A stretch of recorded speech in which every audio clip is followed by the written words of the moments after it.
Okay, good afternoon and welcome to today's edition of NWCR's Removing the Liberal Blindfold for this Wednesday, the 10th day of February in the year of our Lord 2021. From the Epic Times comes today's story, Psaki dodges question about laid-off pipeline workers and green jobs.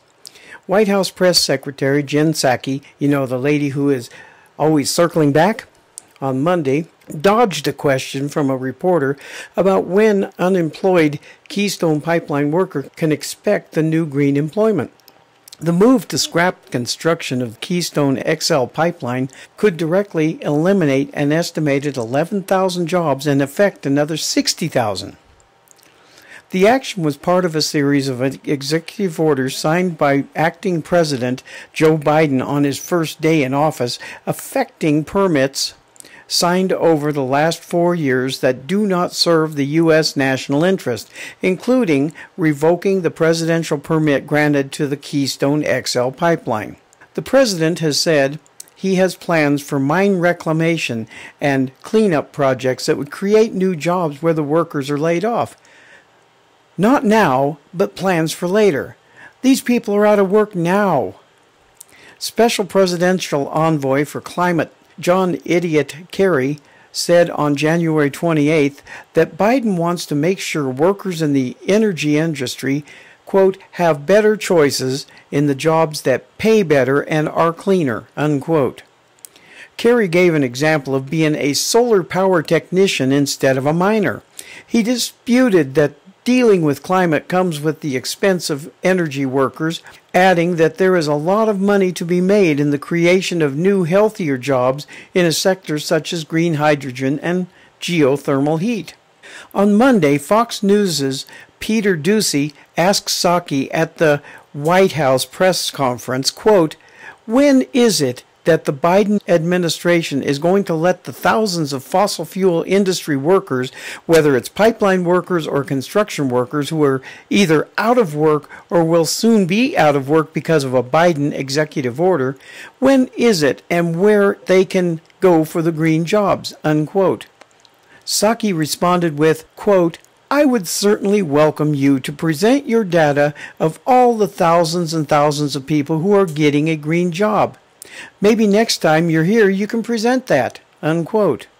Doocy shot back before citing AFL-CIO President Richard Trumka that had criticized Biden's revocation of the Keystone XL permit, quote, but you said that they would be getting green jobs, so I'm just asking when that happens, unquote. He went on to say, the Laborers International Union of North America said the Keystone decision will cost 1,000 existing union jobs and 10,000 projected construction jobs.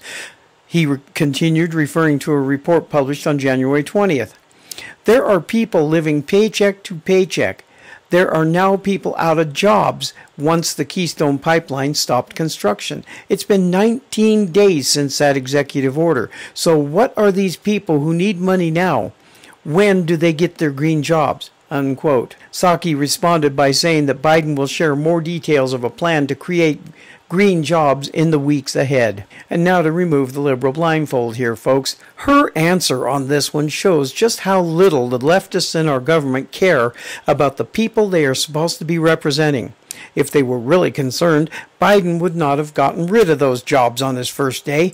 If he was really concerned about the people and the kinds of jobs, he would have sat down with the moguls of big government and green jobs and got them going on the jobs that would replace the jobs he actually got rid of. First off, folks, it is up to the states and the local governments to tell us what to build and what not to build, not the federal government.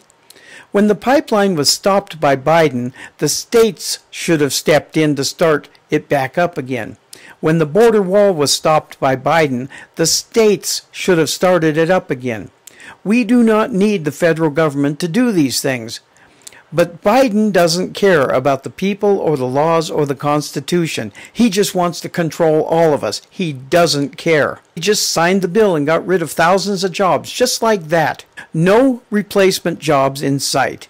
No concern for the workers or their families. The only concern that Biden had was to make America stagnant again. Instead of MAGA, Biden is wanting us to call him Massa. And in his first week of being in the White House, he has thrown thousands of Americans who voted for him under the bus. Then he got into the bus, started it, and drove over him. That is what is going on here in America. And as long as you say you are mad and you don't do anything about it, then you are a coward. When you have a governor, as I do, who thinks that she is Queen of New Mexico, it is time to tell her she is not. I will not obey any governor, president, or mayor who tells me that he or she is above the law of the land. And folks, we have to get this straight. The law of the land is the Constitution. And right now we have a so-called president who is trampling all over that and who will not follow the Constitution. Why? Because he doesn't want to be bound by the law of the land or by God. And I will not follow and obey such a man. Governor Grisham has New Mexico right now on the brink of bankruptcy, and it is the last in the nation statistically, the most locked down in the nation. On the stats, New Mexico is 51st in the nation. That means that either Cuba or Washington, D.C. is less locked down than we are. And they are not even states. People here are scared out of their ever-loving minds because of the media and our governor, and they stay locked up in their houses wearing at least one mask. And the problem is the people are cowards for not going out and confronting her. I have written her 6 times, given her 6 videos telling her the science is not on her side, telling her that this state needs to open back up. I even put on the email to her that I wanted her to reply to me.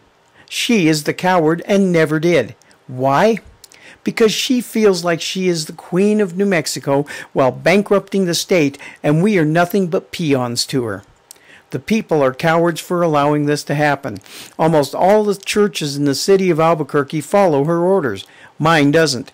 I went to church last night to a packed house. No one was wearing a mask, and everyone was happy and worshiping God with singing and praying. Even the cops were there to direct traffic when the service was over. Does New Mexico need to be locked up because of COVID? No. Because our governor wants us to be, we are. The only thing that needs to be done is to use common sense. If you are sick, stay home.